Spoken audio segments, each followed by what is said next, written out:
Just to talk a little bit about what we want to do tonight, we want to. This is an introductory workshop, so we're going to be doing some broad sweeping strokes.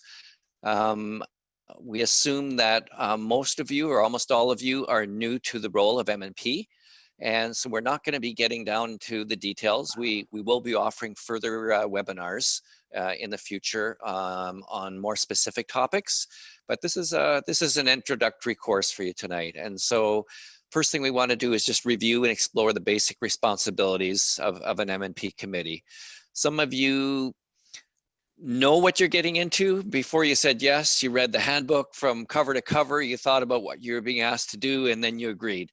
I don't know how many of you that covers, but others of you probably said, yeah, I can be on the MnP committee, and you're wondering what you're being asked to do. Well, you're going to find out in this webinar, and hopefully you won't go back to your nominations committee and say, I'm out of here.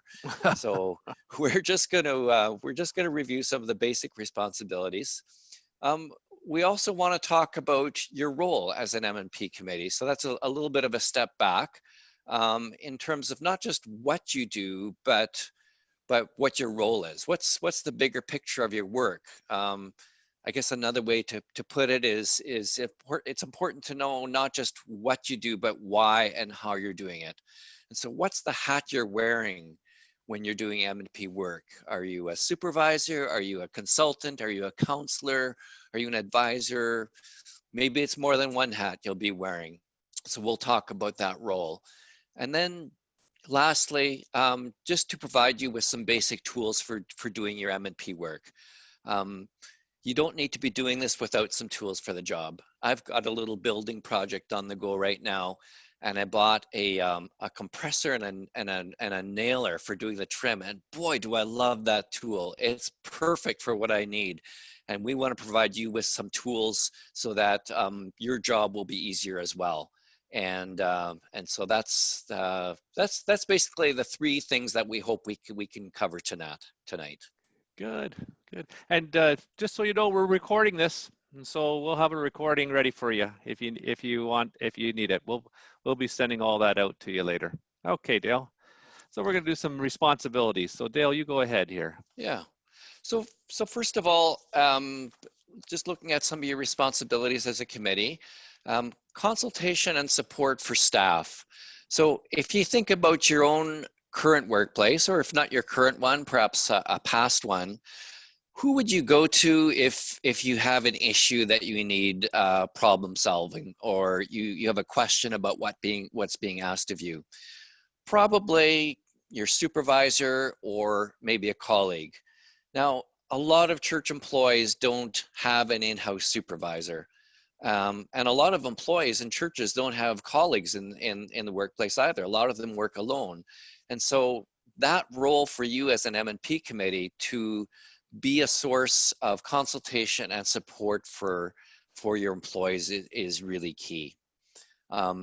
Some of you maybe perhaps will take on a liaison role. So you'll be assigned to a specific staff person in your church. And that's a model that is used sometimes. And we can talk a little bit more about that later, perhaps.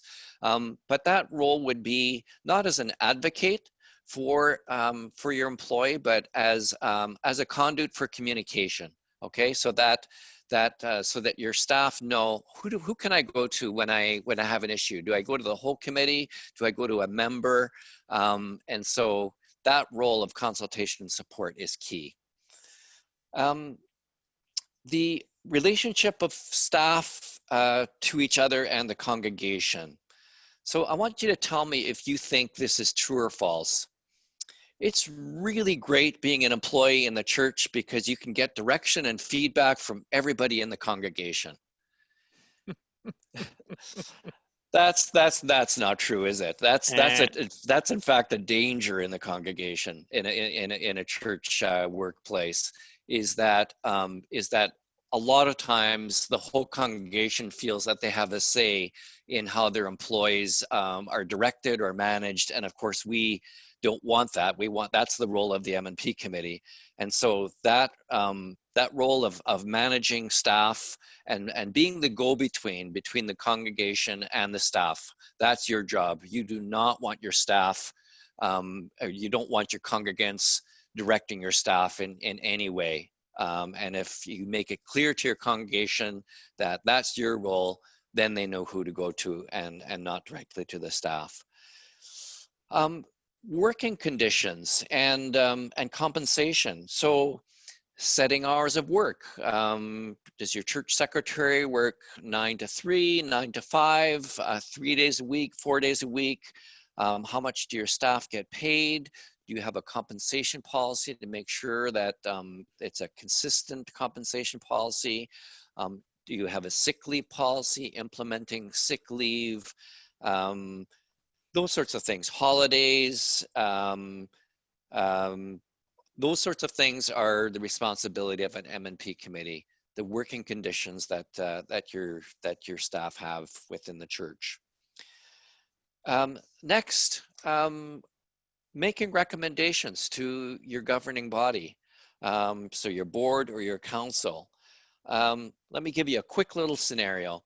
So Jim, the church secretary, has been lying about the hours that he's been logging on in his job, and on top of that, he's been skimming money from the petty cash box. Now, I know this would never happen in your church. The MnP committee has indisputable evidence that this has happened. They call Jim in and they fire him. They terminate his job. Did they do the right thing? Well, in fact, the MnP committee has no authority to make those sorts of decisions. Those major decisions around termination, around hiring, compensation, those are recommendations that you make to your governing body.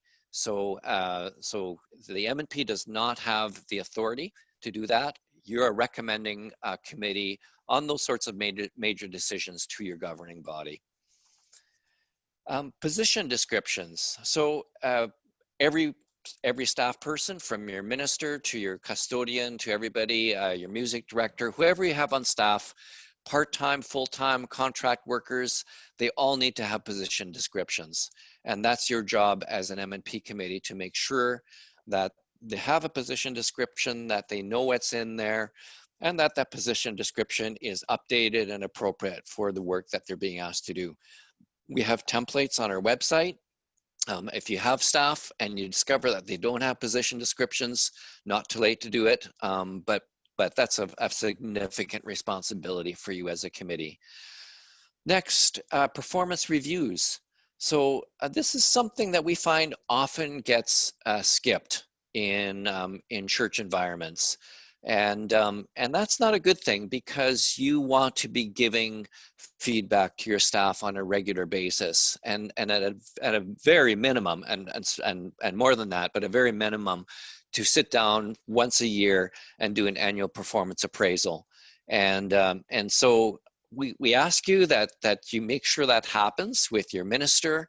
Might be somewhat different for a different template for your minister than for your staff, or it might be the same one.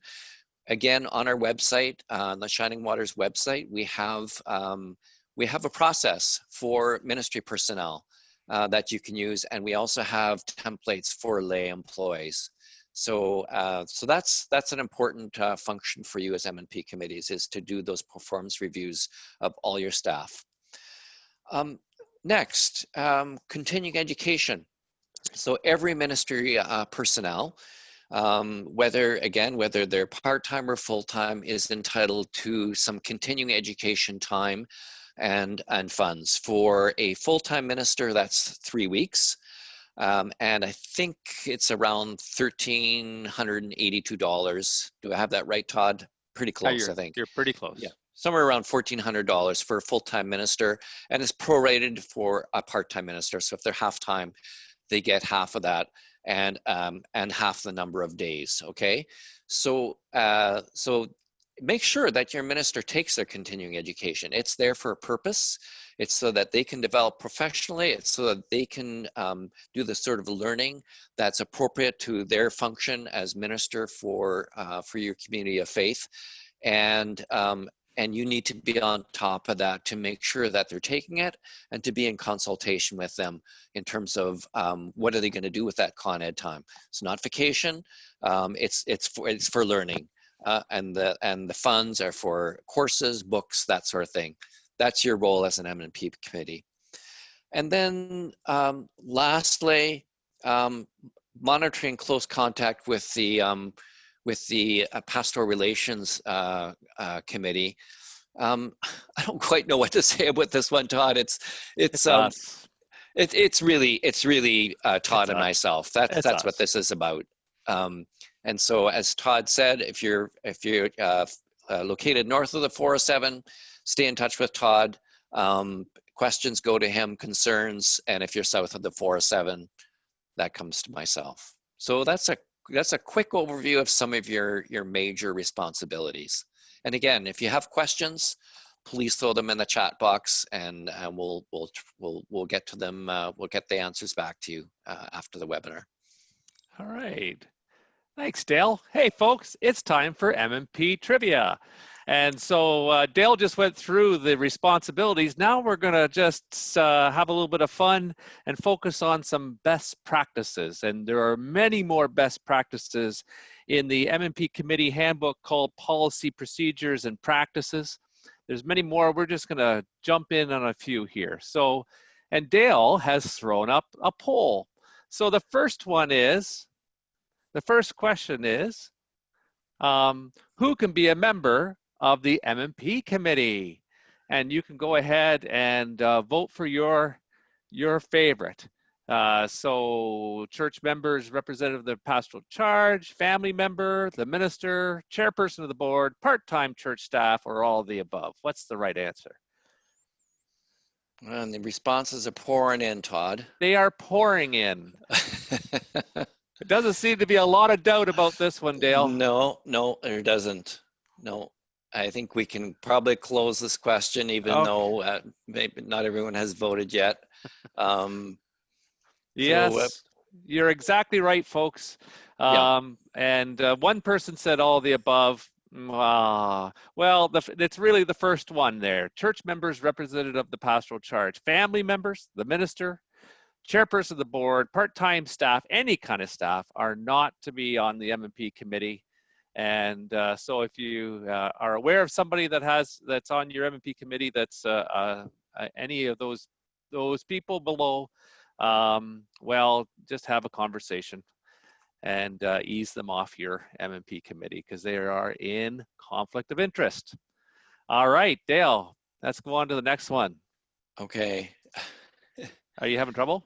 I gotta find, here it is. Got it. All right. There, you know, my friend Dale is a tech whiz. This is the first time I'm doing this. So folks, what is not kept in a personnel file? What is not kept in a personnel file? Vote, position description, copy of the call or appointment form, unsigned complaints, copy of the annual assessment. What is not kept in an MnP file? What's your answer? These are too easy, I think, Todd. Well, that's good. That's fine.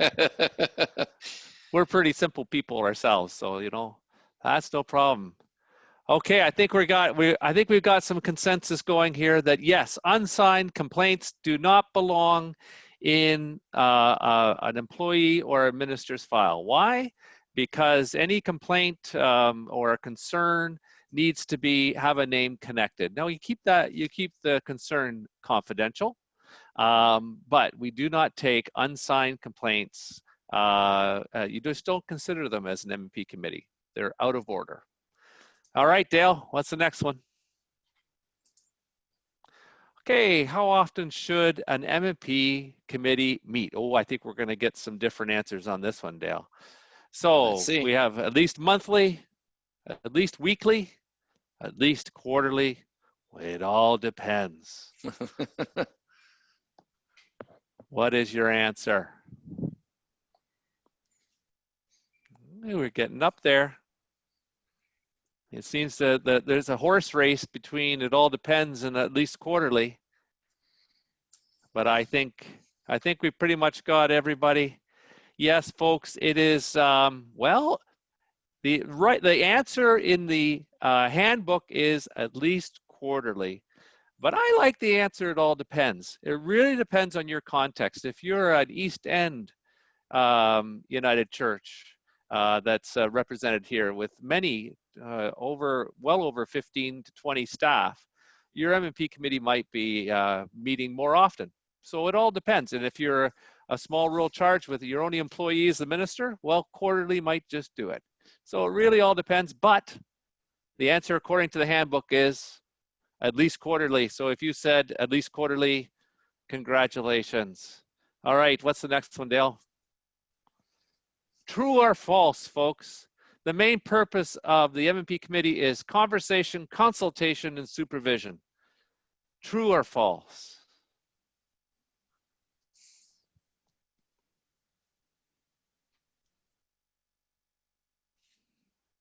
Well, look at that. The true is just taking, oh, we got one false. Somebody's brave enough to say false. They probably maybe have another reason that the MnP, another purpose for the MnP, and that's good too. Yep. Great, folks. Thank you so much. Yeah, you're right. The main purpose of MnP is conversation, consultation, and supervision. There's other ways of saying those things, but in all of that, you can see the supportive role of the MnP committee with staff. So thank you so much. And that's MnP Trivia. So we're going to go and talk now about a little bit more. And remember, there's many more best practices for the MnP committee in the MnP committee policy, procedure, and practices handbook. We sent you a link to that with the invitation to this workshop. Dale, it's over to you to talk about the role of MnP. All right.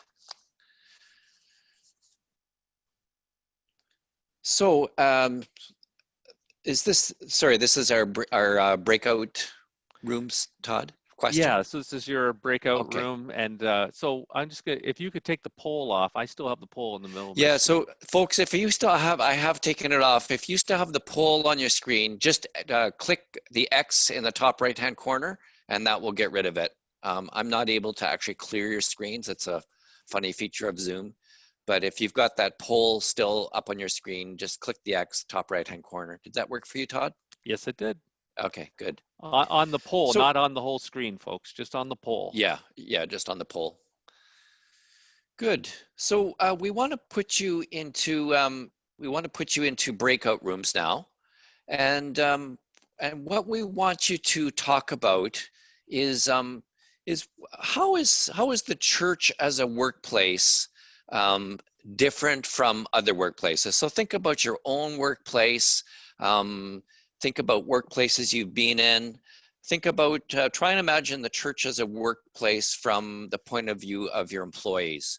How is it different for someone to be, oh, my phone is ringing, or someone else's. How is it different to be an employee in a church versus an employee somewhere else?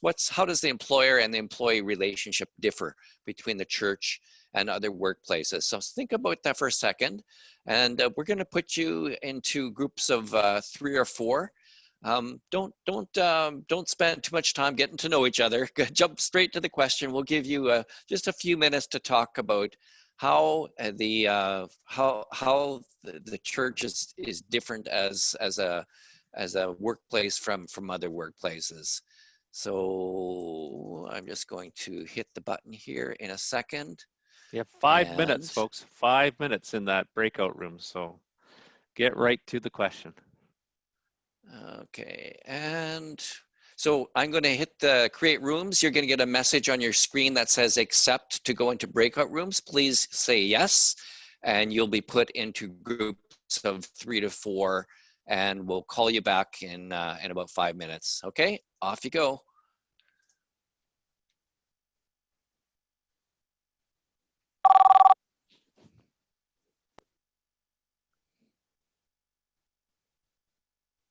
Sorry, that was me, Robert. Is everyone okay?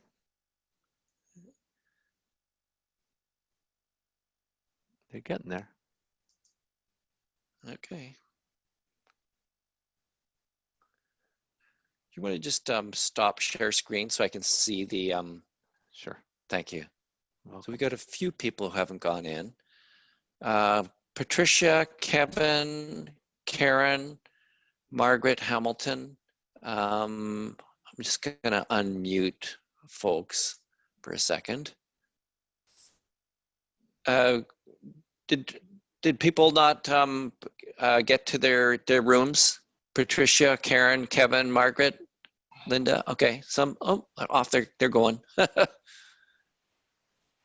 Good. Linda. I was late coming, so I've just. Oh, okay. Let me assign you to a room. I'll just see if I can put you into a room. Just a second. There we go. Okay. All right. Maybe the rest are going to just be here for a little while. That's all right. Yep. Good. Off. Good. We're on time, Dale. Good. Yeah, it is. It's great.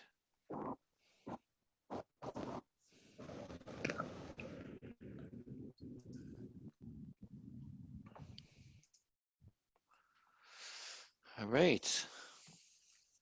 Good. All right.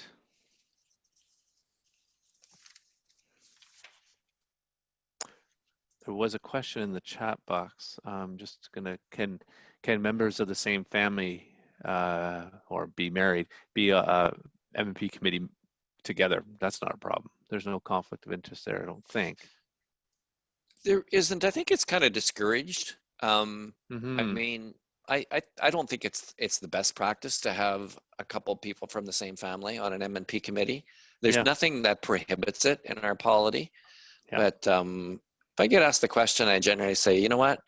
If that's like the last resort, you can't find anybody else, it's allowed, but you know, try and find good representation from your congregation if at all possible. So yeah. Now, one thing I heard you say, Dale, that was that caught my ear was about the prorated study leave. So the money is, now I've always thought that the money is prorated, but the time isn't. So somebody who's half-time still gets the 3 weeks. They do that, but you can interpret that in a couple of ways, because a person can say, well, does that mean they get 15 working days if they're working half-time? And the answer is no. They do get 3 weeks, but because they're half-time. So, but they can't say that, well, I get 15 working days off. So I don't know. I mean, we could go into that. Yeah, we could go into that nuance, I guess, but maybe your explanation is easier. Yeah. Well, time is prorated. Money's prorated. Time isn't. In other words, if they're working a 4-hour day, it's it's a 4-hour day. It's not an 8-hour day that they get off. So yeah, I see what you mean though, because the Con Ed that they're doing could be full time, right? It could be 40 hours. That's right. Yeah. I didn't think of that.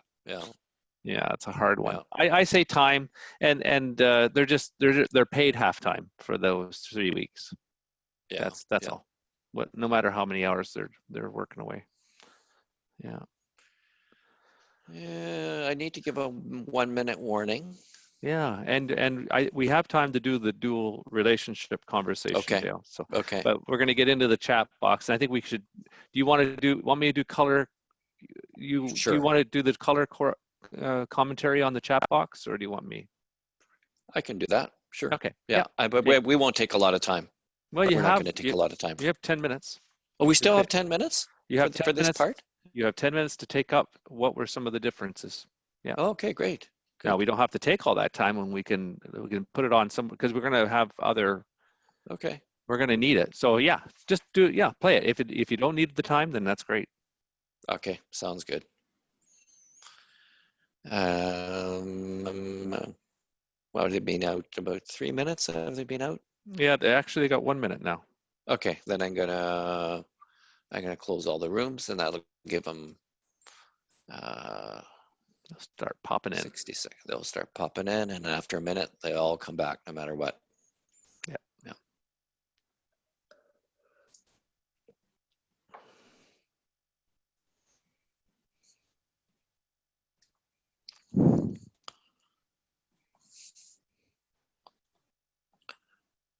Welcome back, folks. Some of you chose to come back when I called you back, and others are just going to get zapped back into the main room after another 24 seconds. So it's amazing what you can do with Zoom. It is. Hope you had good discussions. And while we're waiting for other folks to come back, I invite you to throw some of your comments up on the chat box in terms of what were some of the main points that came out from your discussion about how the church might be different as a workplace, how the employer-employee relationship might be different. So please, so folks are all back now, I think. Yep. And so welcome back, everyone. Your mics are still muted, but as I started to say to folks who were coming back to the main room, please share some of your thoughts in the chat box. What were some of the main points that came out in your conversations in terms of how the church is different as a workplace and how the employer-employee relationship might be different? Love to hear what some of your thoughts were. So Vicky says the deeper relationships, power dynamics, evaluating people who you do not work with day in and day out. Yeah, that's a really important one, isn't it? Often when we're in workplaces, we are evaluated by our supervisor, who's basically in the office with us on a daily basis. So that evaluation can look differently. Frank says it's unclear who is the employer. You might want to say more about that, Frank, but I think I know what you mean. Like, is it the board? Is it the MnP committee? Is it the trustees? Is it the congregation as a whole? So that can sometimes be a little hazier in terms of who the employer is. We do want to say that it's the local congregation. It's not Shining Waters. It's not the wider church. It's the local congregation who's the employer. Yeah, of the lay employees, and there's this kind of covenanted weird relationship between minister and congregation where the MnP, there's oversight, but there's also a covenant with the larger church, and so that's a little bit different too. Yeah, that's right. Okay, many people, Rob says, many people at the church feel they have the right to supervise and comment on the minister's performance. At other workplaces, the hierarchy is clear. Yeah, so that's what I was talking about at the beginning of the webinar, in terms of sometimes the whole congregation feeling like they have a say in what staff should do, and in a similar vein, commenting on particularly the minister's performance as sort of the person who's most visible in the congregation. And so that can be a difference. Unreasonable expectation of hours worked. Yeah. Hey, it's the church. We should be giving our lives to the church, right? We're doing it for God. So if you're working, you're being paid for 30 hours a week, hey, give us 60 because it's all for the Lord. No, that's not what we want to see in the church, because that leads to burnout. So just a look at a few other comments here. Might not be able to comment on all of them. Minister does not have a workplace where he or she has the support of co-workers on a daily basis. Yeah, ministry can be a lonely job. I'm a lay person. I know Todd has done ministry. He's done ministry in Newfoundland, and other places, and I'm sure you can resonate with that, Todd. Yeah, it can be isolating, so yes, and like I know there are some churches that have multi-staff, but a lot of our churches it's just the minister who's the only employee. That's true. Yeah. Debbie Van Beek says takes a lot of reflection. Never thought about it as in terms of the perspective, looking at this from the church point of view. So something to continue to think about. And if you want to continue those discussions at your next MnP committee meeting in terms of comparing your own church to some workplaces, I think that would be a good exercise. Drew says the administrator is often the face of the staff and has their work interrupted by people dropping by with opinions. Yeah, I mean, particularly if that church office is quite accessible, that can be an issue for a church secretary or a church administrator. They're sort of like the receptionist for the church, and that can make their own work more difficult to do. So, yeah. Anything else you saw in there, Todd, that should be picked Well, up and highlighted? I thought it was an excellent little segue to the next thing that you're going to talk about, Dale. From Amara, there's employees often have two relationships with the organization, employee and a member. Some of yours, I know I've worked in settings where the administrator was also a member of the church, and she'd come to church on Sunday morning, but she'd come 1 second before church began and then leave 1 second after, because she'd be inundated with people wanting things from her and not able to be a worshiper. But those dual relationships with staff, that happens. But you know what? It's also, there's dual relationships for you as an MnP member, and Dale's just going to touch on that for you. Yeah, absolutely. So that is a great segue. So when you become a member of your MnP committee, you don't stop being a congregant in your community of faith, right? I mean, I'm sure that I'm going to assume that most of you, or almost all of you, are likely very involved in the life of your congregation as well. And so you have congregant relationships with your staff, particularly with your minister. Your minister doesn't stop being your minister when you're an MnP committee member. And there might be other staff as well. You may sing in the choir as an MnP member, and your choir director is someone that you relate to as a congregant, and not as someone who's supervising their work. And so that can sometimes cause some maybe confusion or misunderstandings. And you want to be clear as an MnP committee member when you have your MnP committee hat on and when you have your congregant hat on. So sometimes that's very clear. I mean, if you're, for example, you're asking a staff person to come and meet with you with your MnP committee, yeah, they're going to know that you're talking to them as an MnP person. But let's say you need to talk with a staff person one-on-one. Perhaps your committee has said to you, you need to go talk to so-and-so about their performance or about their hours or whatever it is. So they may not, that staff person sees you coming, or they hear your voice on the phone, or they get your email, and they're not sure now, is Dale coming to me as an MnP member, or are they just approaching me as a congregant?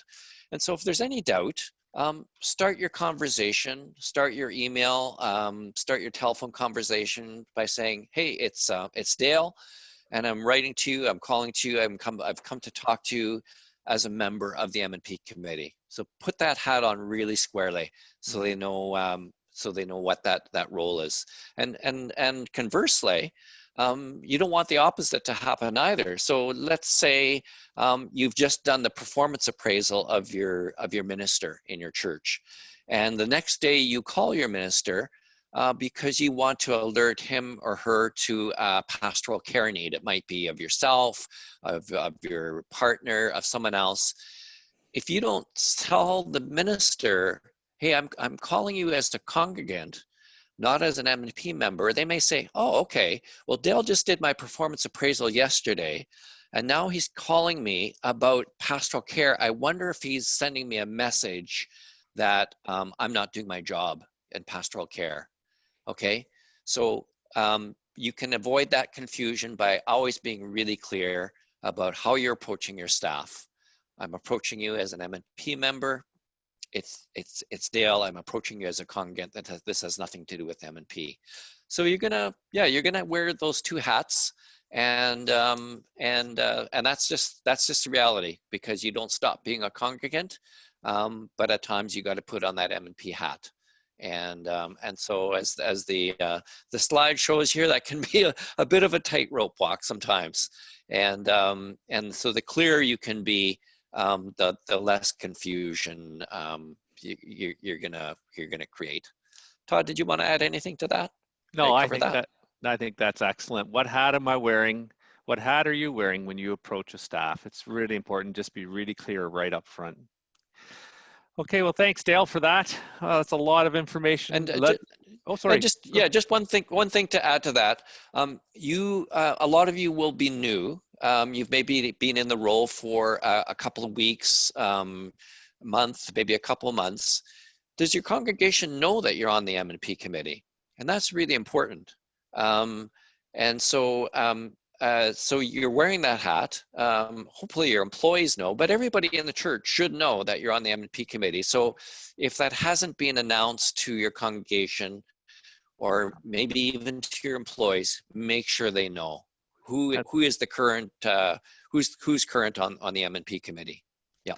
And that's great because, and if you're looking for a template for what to put in the bulletin, or up on the website. There is in the Ministry and Personnel Committee resources, that booklet, there is an actual template there to help you with the wording of interpreting the work of MnP with the congregation and the place to put all your names. So that's thanks, Dale, for mentioning that. That's excellent. Well, we've gone from talking about the responsibilities and the some of the best practices. We've been talking about around dual relationships. Now we're gonna move into what kind of relationship. So we're gonna dig a little bit deeper.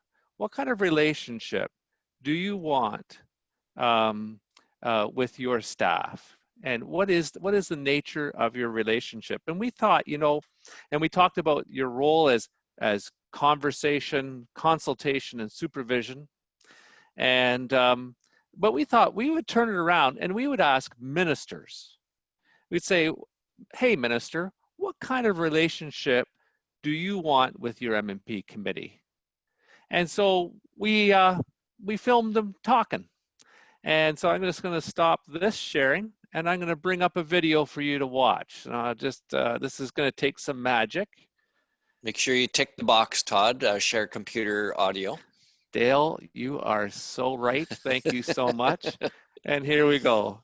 So we're going to start this. And as you listen to this, folks, what surprised you when you listen to these ministers? What surprised you?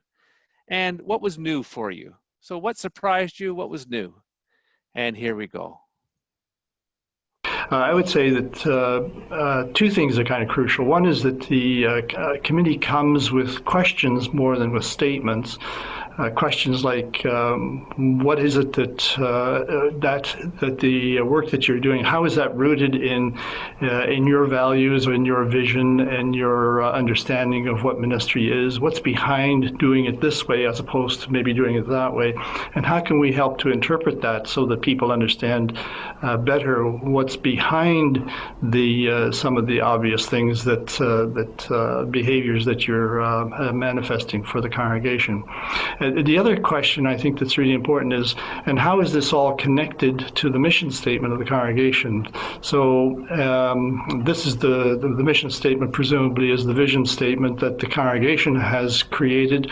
And how is that connected to your vision? Is your vision aligned with the congregation's vision? And help us to understand how the two are really meshed so that we can work together. And is all the activity and work that you're doing enabling the congregation to grow and to appreciate itself as it is a community of faith and mission in this context? I'd like it to be one based in trust and easy flowing communication. I would like MnP to be prayerful, thoughtful, be able to challenge me when I need it in a compassionate and thoughtful way, be responsive. I would like them to be really committed and really understand that ministry is important and that having a safe and good work environment and schedule is important to my health, my ministry, and it is then very important to the relationship in the church and the ministry in the church. I'd like to have some kind of friendly relationship with a deep trust within the members. So I can contact them or the chair of MnP anytime without any hesitation to deal with any domestic or wider issues, even my personal issues. I like to talk with them with openness and with sincerity. So in order to make that kind of relationship, I think is a friendship and some kind, because Jesus calls us as friends. So which means God calls us as friends, not as servant or slave, so or minister. So we have to make friends to one another. That's what I like to do in my ministry. I'm really grateful for everyone who chooses to serve on an MnP committee, because this is really, really important work. And I just hope that everybody can be very prayerful and thoughtful in their deliberations and their interactions with each other. Okay, so that's what those three ministers were looking for from an MnP committee. And so in the chat box, if you open up the chat box, what surprised you in what you heard? Or what was new for you in what you heard? Go ahead and throw it in the chat box there. Or even, yeah, just even keywords, if there were words that jumped out for you. What was new? What surprised you? Prayerful. Word trust, yeah. How important the committee was to each of them. Yes, MnP committee is a key committee. Be responsive and prayerful. Personal friendship. Friendship's a funny word, but it kind of, it might sound a little bit too, yeah, friendship, question mark. Yeah. A friend, yeah, that surprised me too when Sungmin talked about that. I wonder if that has to do with that supporting role of MnP committee. And challenge them. Go ahead, Dale. Yeah, no, the connection to the mission statement. I noticed that too in the first minister, Harry Soren, and I think that's something for MnP committees to think about is how do we connect our employees to our mission statement and our values and our work as a congregation. I think that's a really useful way of approaching the work, actually.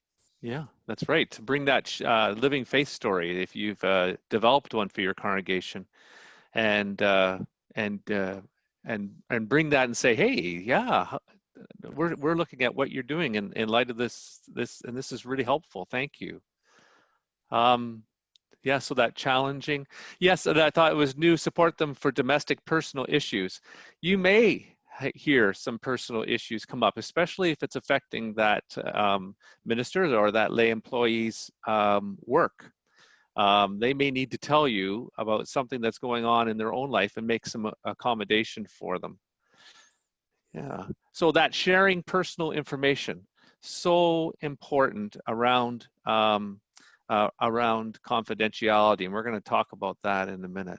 Mm-hmm. Prayerful. You know, we talk about in the handbook. It lays out some of the some outlines for the meeting, and it begins with prayer.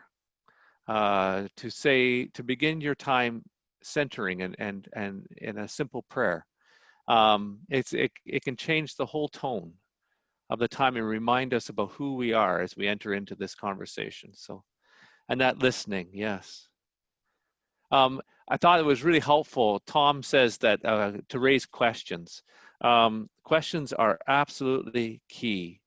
To one of the quotes I have from a course I took is, if judgment is in the room, there is no room for curiosity.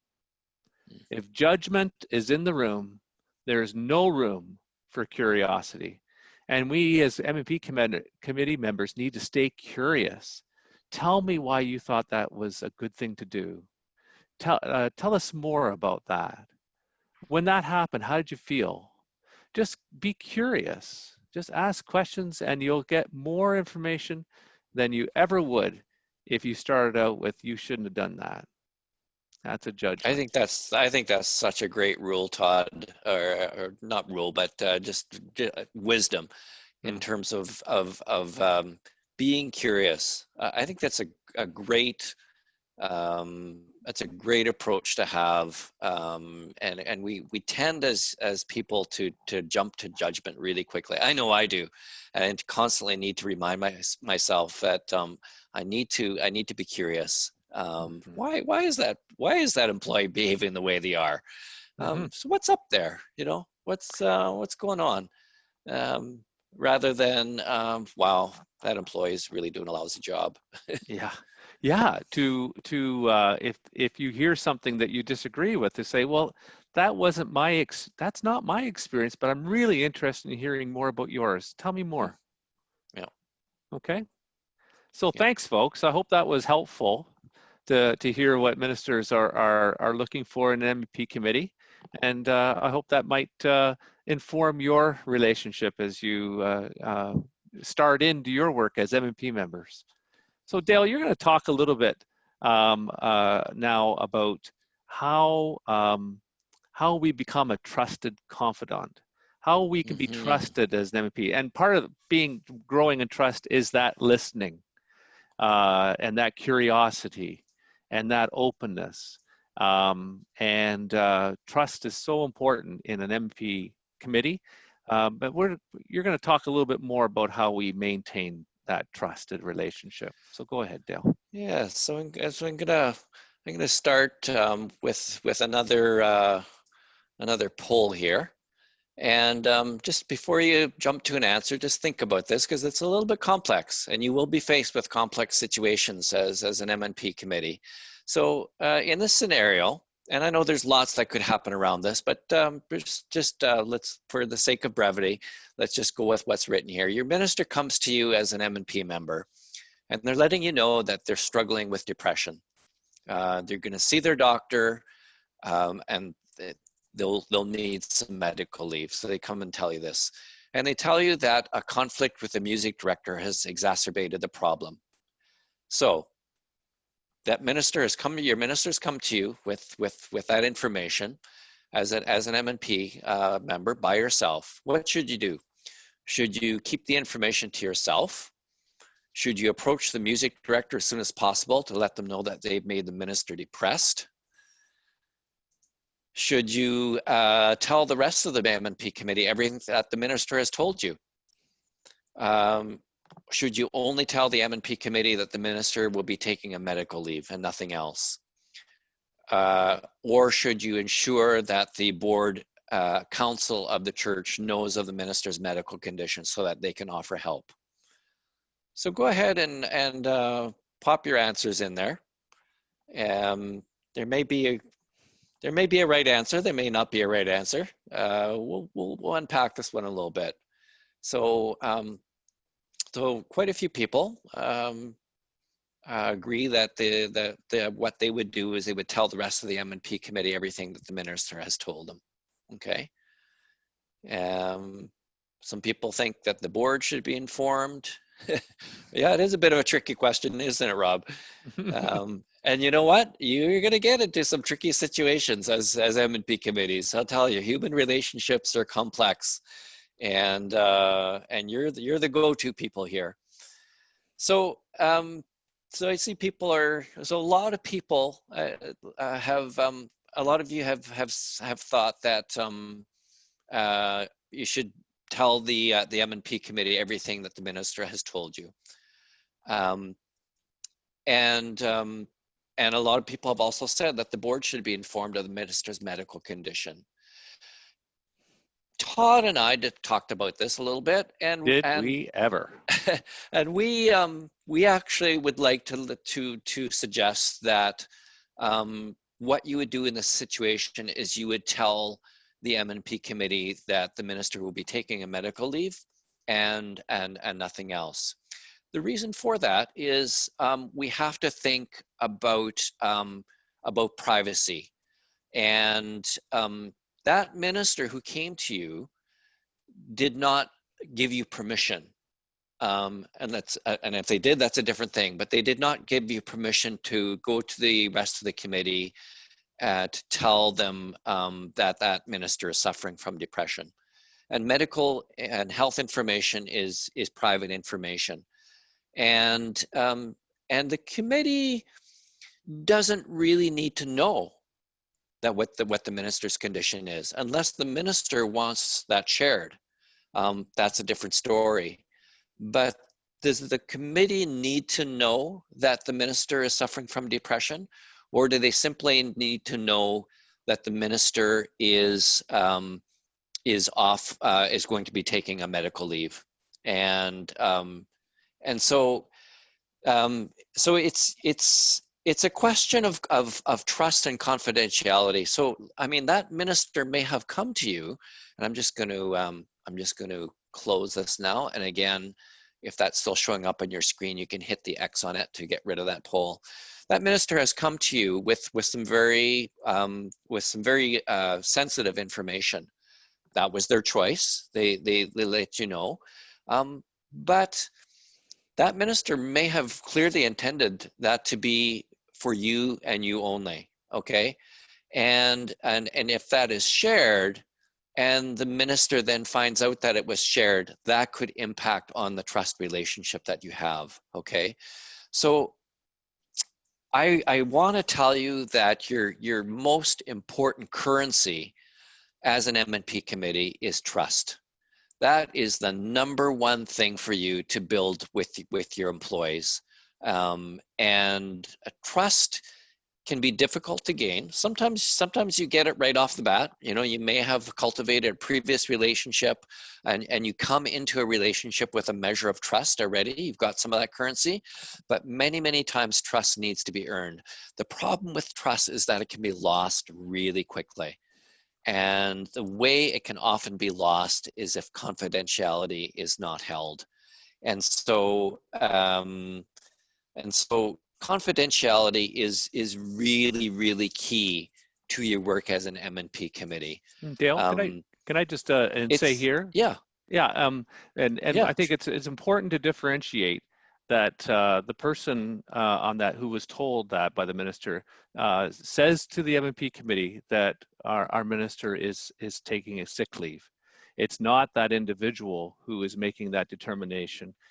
That is reported, but the details of that sick leave is confidential, and that's the important difference. Go ahead, Dale. Sorry. That's right. Yeah. No, thank you for clarifying that. Yeah. So what is confidentiality, and how does it differ from privacy and secrecy? Your MnP committee meetings are confidential. Okay. That means that the information that's shared in the meeting is not shared with others. As a general rule, there are some times when things need to be shared. So it's not like the MnP committee is a top secret meeting. You know, you may decide as an MnP committee, for example, that you want to make some recommendations to the board. So obviously you need to share information with the board at that point. You may want to, you may agree on a procedure for having the congregation bring concerns or issues to you. Well, then you're going to have to share that with the congregation because that's what you've decided. So, but by and large, start with the rule that things need to be kept confidential. Transparency, I just want to say a quick word about transparency.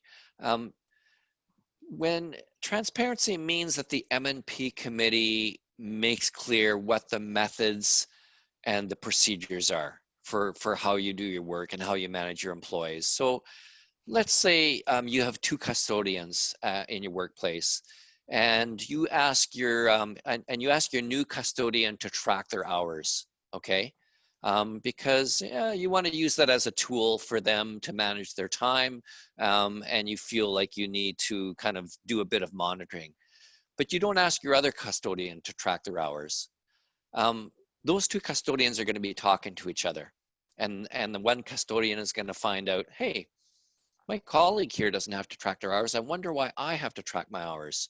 And so that's what I'm talking about in terms of transparency. It's about consistency in terms of how you implement your policies.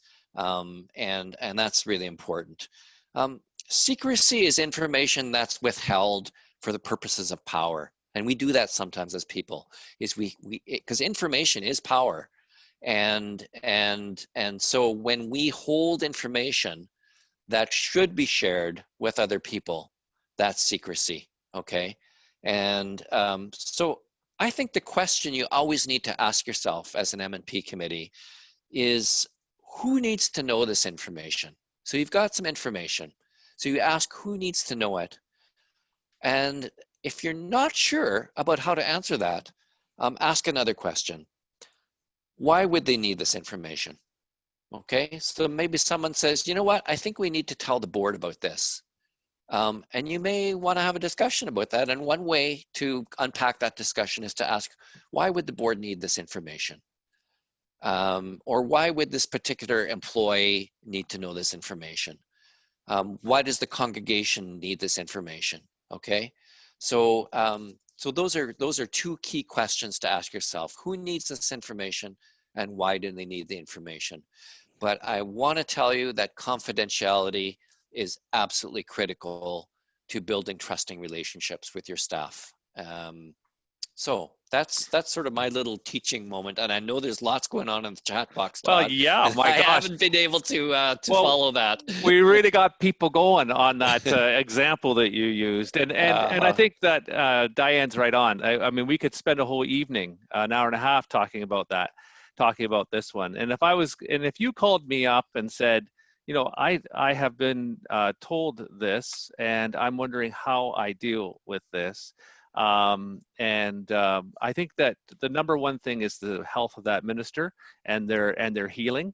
And then once everyone's healed, then you as an MnP committee can maybe broker or work with a mediator to have the conversation, but that minister with the musician. But you don't go to the musician, it's none of their business. It's nothing to do with them until that minister is well enough. And that's the kind of thing we kind of suss out with you as MnP members, usually with the chair. We've got this situation, we're trying to suss this out. How do we go forward? And that's the role that Dale and I play almost every day to help. So Debbie is asking, can we call you if we have issues? Absolutely, Debbie. That's what we're there for. That's part of our job, is to support you as MnP committees. We're a neutral coach, and we'll do some coaching with you. Dale, you want anything more about that?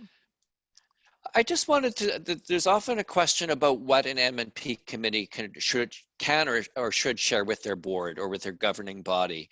And I've had that question many times. And some MnP committees feel that, hey, we're accountable to the board, and you are accountable to the board as an MnP committee, and therefore we should share everything with the board, or we should share whatever the board asks of us. And that's actually not the case. So for example, let's say you do an evaluation of your minister as an MnP committee. You do not need to share the full content of that evaluation with the board. You don't need to, I mean, it's good to write up a copy of your findings and put that in the minister's personnel file, but that's a confidential document. It's good for you to report to the board that you've done the annual evaluation.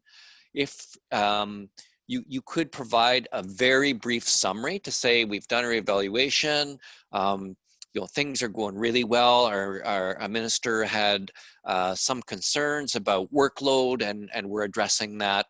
You could share those general comments, but you do not need to share the contents of that evaluation with the board. That's a confidential document to you as an MnP committee. Okay, so yeah, you need to use your discretion about what you share with the board, but you don't need to share everything. And a lot of things you will not share with the board. That's held in confidence. And if you're not sure about something, give us a call. We can advise you.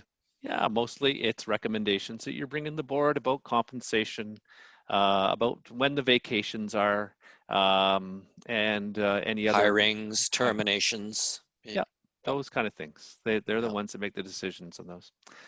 All right, folks. Well, we said at the top of our evening, and we're coming down to the last lap around in our workshop with you this evening. Is we promised to give you a tool, and the tool we want to give you is how to give meaningful feedback. So we're going to have a bit of fun with this. Dale,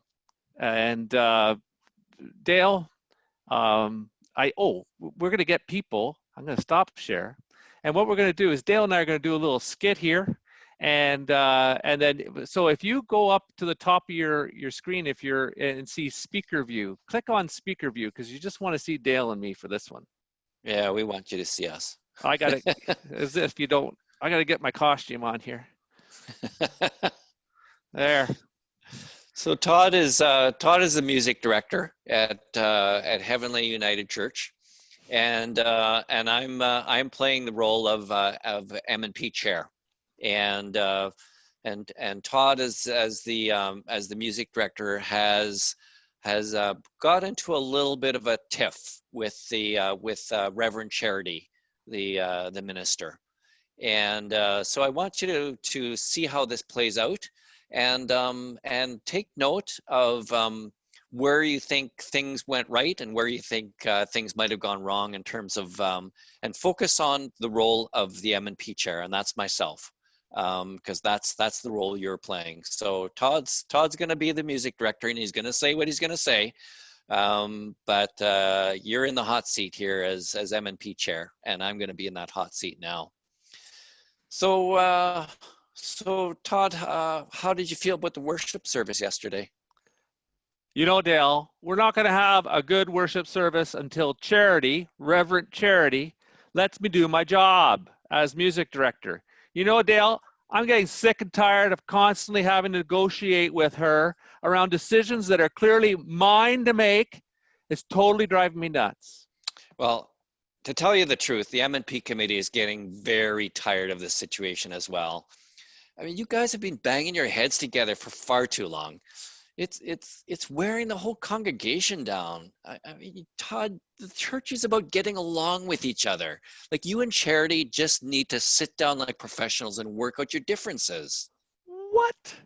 You can't be serious. This isn't about getting along and working out our differences. I have a job to do here. I've got a job, and Charity isn't letting me do my job. She doesn't know the first thing about music, yet she's constantly questioning my choices of hymns and anthems. And holy Hannah-Bella, she's got to be the most stubborn person I've ever met. She's impossible to reason with.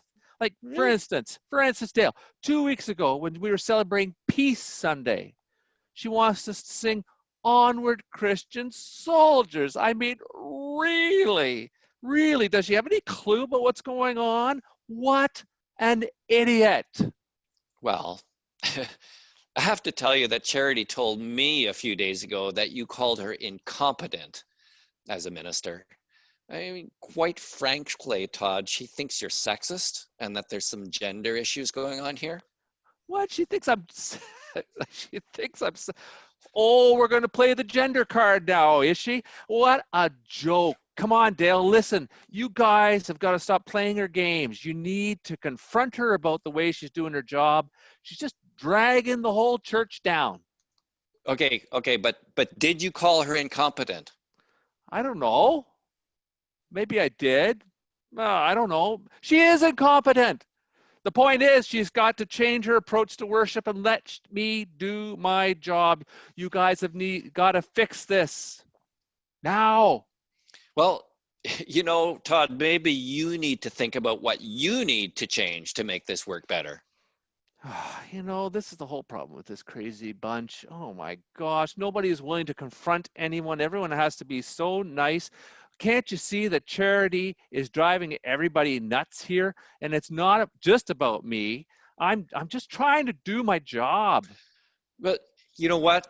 Quite frankly, I'm offended when you call my church crazy. You know, you need to change your attitude around here, Todd. We feel nothing but negativity from you. Hey man, you know what? You want to see negativity? I'll give you negativity. This whole place is filled with incompetence, including you.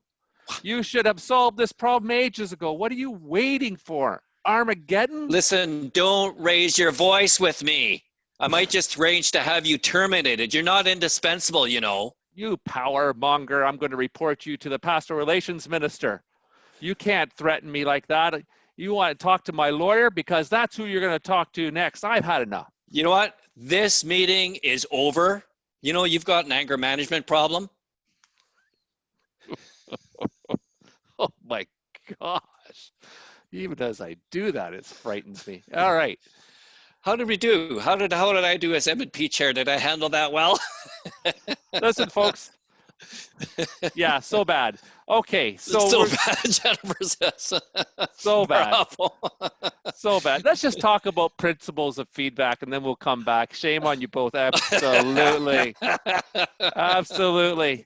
Listen, we're going to go back over that in a minute, but you know, there's some giving feedback to a staff person, minister is one of the most difficult tasks we have as MnP, and sometimes fear of possible reactions like you saw make MnP shy away from having feedback conversations, but they're absolutely a key part of your work.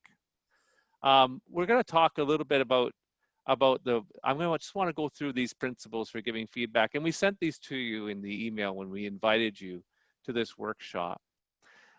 There's a lot more on feedback in the resources for MnP committees that we gave you, but we've taken these three as really key ones for you to consider as you prepare to give feedback to a staff person.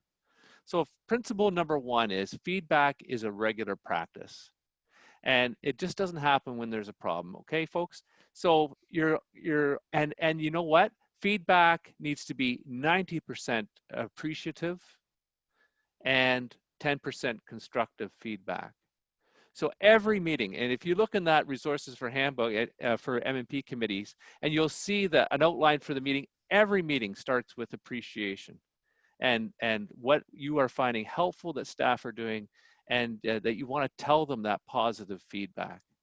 So feedback is a regular practice, and if you want to practice a lot, practice with appreciation and giving positive feedback. The second principle is when you're preparing to give feedback to a staff is focus on the issue, not the person. And what Dale and I just did really focused on the persons. Did it ever? Not on the issues. And as one person said in the chat box, boy, did we ever go down a rabbit hole of judgment. Focus on the issue, stay curious. It's important before you go, let's say you get a letter from somebody and it's that kind of anger or that kind of focus on the person, get it, distill it to what the issue is. Distill it to what's the issue and what you are seeing as what needs to be dealt with. And I think what you saw in the earlier one, that became very personal, if it had been distilled to the issue of communication between Charity and the musician, or clarity about position descriptions. That could have been the issue as well. Maybe position descriptions, there was some confusion. What was the issue that really needed to be dealt with? And the third thing is, does this concern the staff person in question, or does the feedback really belong to a church committee? So if somebody writes you and says, oh, our musician and minister are picking way too many contemporary hymns, well, that might have been a decision of the worship committee. And it's not, the MnP doesn't have to have a conversation with those staff people at all. They need to give that feedback to a church committee. So make sure that people who would need to receive the feedback receive it, and it's not given to somebody inappropriately. So those are three principles of giving feedback. And we want to show you now what happens when those principles and others, and they're in that resources for handbooks, are followed along for feedback. So Dale, I'm going to get my costume back on and Take Yeah. So take two. we you know, you were right. So bad. Shame on you both. We did exaggerate a little bit in the first take for the purposes of comic relief, maybe, and maybe you know, just to get the point across. I do want to say that, and I don't know about you, Todd, but I have had a lot of MnP committees come to me with conflicts between the minister and the music director. Mhm. So it's not an unlikely scenario. But let's do it again, and let's see if at least I can do a better job. I'm not worried about you. I got to focus on myself here. Okay, you're the MnP. I am. So and folks, get ready in the chat box. Tell us what you think went differently this time. Focus on some keywords, some key moments in the conversation. Here we go. So Todd, how did you feel about the worship service yesterday? You know, Dale, we're just not going to have good worship services until Charity lets me do my job as music director. You know, Dale, I'm getting sick and tired of constantly having to negotiate with her about decisions that are clearly mine to make. It's totally driving me bananas. Okay. So it sounds like you're feeling frustrated about not being able to do your job. I hear you saying that there are some issues around roles and responsibilities between yourself and Charity, and that it's impacting on your ability to do your job as music directors. Is that right? Yeah, exactly. Yeah. But the problem is she's not competent. I mean, she doesn't know the first thing about music, and she's yet questioning my choices of hymns all the time. And holy Hannah, she's really stubborn, Dale. She's impossible to reason with on this stuff. Like, for instance, 2 weeks ago, Peace Sunday, we sang Onward Christian Soldiers. I mean, she doesn't have a clue. So it sounds to me like you and Charity are having a disagreement about which music is appropriate to sing in the worship service. Is that right? Yes, because she doesn't know the first thing about music. That's me. I'm the one who knows about music.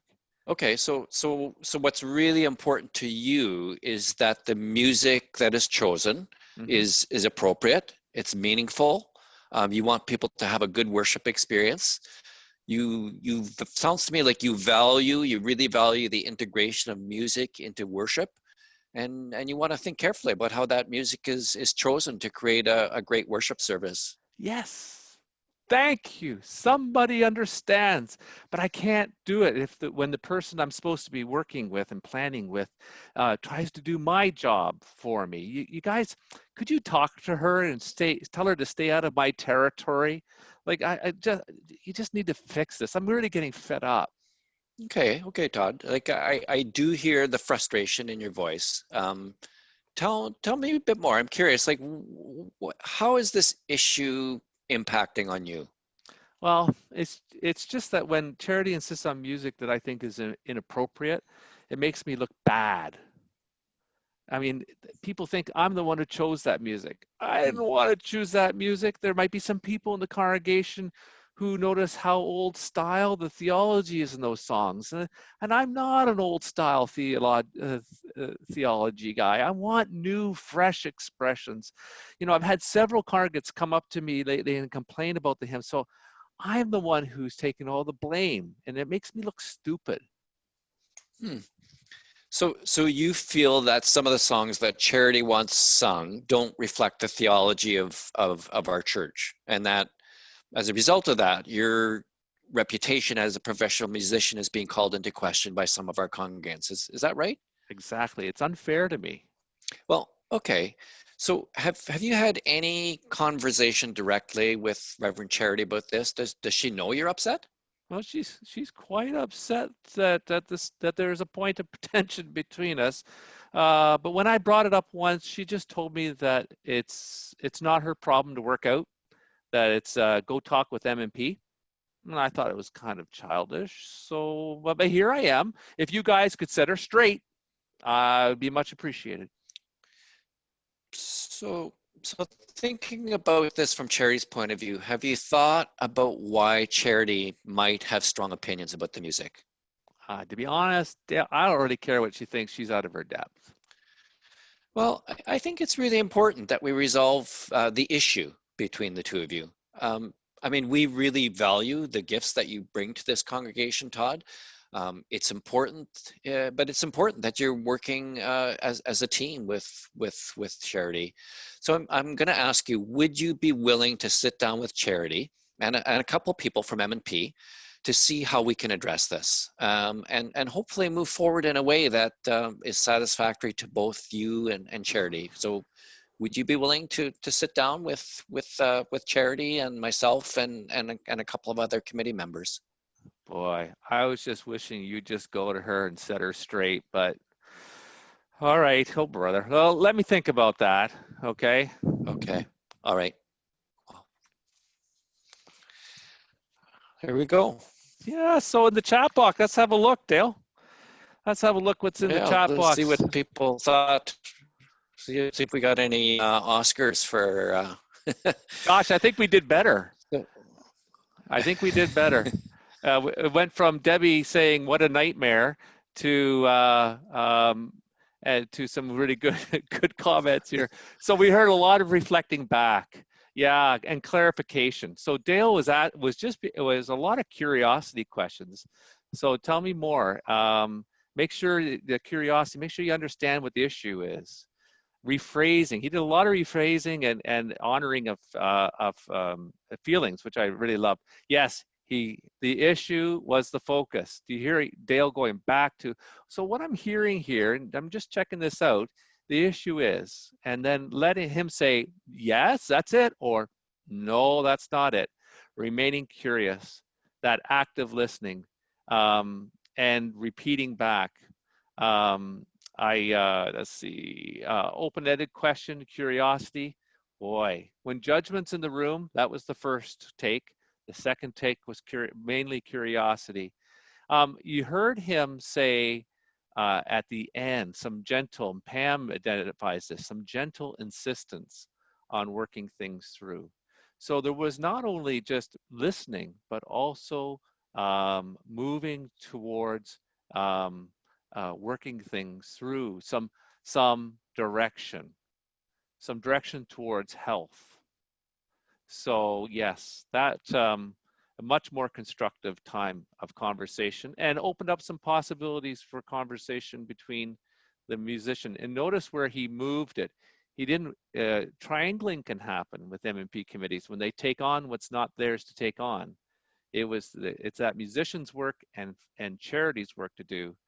And so we moved that. You heard Dale move that to, we're going to help you two have a conversation. We can help that. So folks, I'm so glad that you could join us. I hope that you have a big, wide sense of what the MnP committee is about. We're so glad and grateful that you came tonight. And we're so glad that you participated as you did. And I hope that you found some good stuff in here. Take care, everyone.